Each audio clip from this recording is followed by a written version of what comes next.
Saan baka natong hinumduman ang Semana Santa sa solemne nga pamaagi o baka sa pagsuroy-suroy? Ipila ka mga tao mula ag kauban ng ilang mga higala o baka magbakasyon sa matag probinsya panahon sa Semana Santa. Samtang pipila usab kanato ang maglingaw-lingaw lang sud sa panimay. Apan unsa man gyud kaha ang tinuod nga pagtimaan sa Semana Santa ug nganong tinuig kini natong ginasaulog. Karong buntaga, atong makauban ang tigpamaba sa Archdiocese of Cebu nga si Monsignor Joseph Tan aron nga muhatag kanato katinawan ug kasayuran sa tinuod nga pamaagi sa pagsaulog sa Semana Santa ug nganong usaman kini ka mahinungdanong kalihukan natong mga Kristiyanos. Dinilang sa GMA Regional TV Live. Kapuso, mas paladman pa nato kini atong pagtimaan sa Semana Santa karong panahona. Makauban nato Media Liaison Officer tigpamaba sa Archdiocese of Cebu, Monsignor Joseph Tan. Mayong buntag, maupay na aga, Monsignor. Welcome sa GMA Regional TV Live. Mahimo bang mag-greet nimo atong mga viewers sa Rumbotaga. Good morning ninyong tanan. Nagsunod nining programa sa GMA Regional News na coverage sa atong Kapuso kay nga channel. Ninyong tanang mga kapuso, mayong buntag o advance happy Easter ninyo kay maihap na lang, pila na lang ka adlaw moabot na ang pagpulog nato sa Pasko sa Pagkapanaw or Easter Sunday. First up, Monsignor, kumusta man ang mga kalihukan karong tuiga sa Simbahang Katoliko sa atong Semana Santa?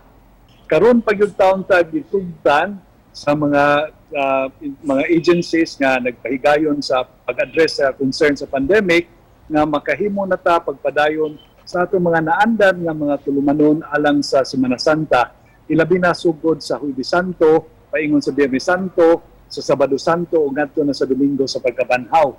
Nibalik na po ang bisita iglesia, human sa misa, unya ang atong Biyernes Santo, gitugutan na po human sa kasaulugan sa paghandom sa kamatayon ni Kristo, doon natin gitugot ng mga posisyon nga makasalmot ng katawhan. Monsignor, sa Semana Santa, bay-bay gyud mo adto sa isla sa Bantayan, tugutan na mga kalihukan didto?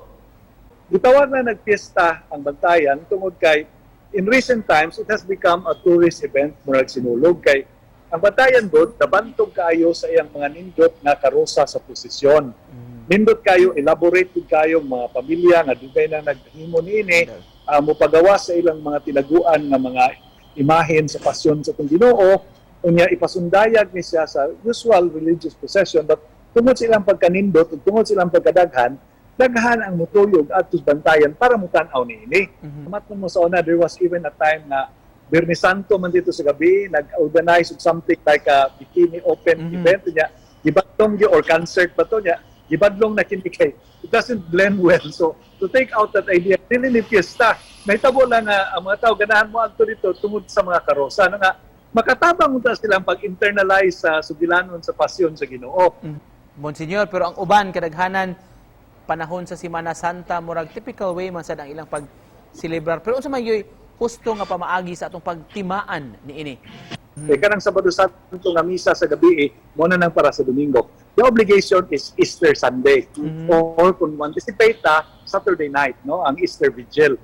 Ang atong obligation is to attend that mass and to receive communion kay it is an obligation to receive communion on Easter Sunday or on the Vigil Mass of Easter Sunday sa Sabado. Muna ang obligasyon. Ang obligasyon na lain is sa Biyernes Santo, minusa na to atong pagkaon. Dili ta mukaon sa dadaandan nga gidaghanon. Kutob sa mahimo minusa na to, unya tugutan na to ang atong lawas nga mag-ampo nato sa Ginoo. And to close this lang, Monsignor, atong conversation, mensahe nimo sa atong mga viewers karong buntaga. Advance happy Easter and try to make this Easter a different Easter for you. Kay for the first time, iablihan sa simbahan ang iyang ganahan para makasud o makatambong ka sa mga paghandom. Try to make the most out of it to renew yourself spiritually and of course to allow yourself some time for physical rest. So make this Holy Week truly something meaningful for you and your family. Kana lang. Alright, daghan kayong salamat sa pag-uban kanamo karong buntaga. Monsignor Joseph Tan, ang tigpamaba sa Archdiocese of Cebu. Daghang salamat, Monsignor. Salamat.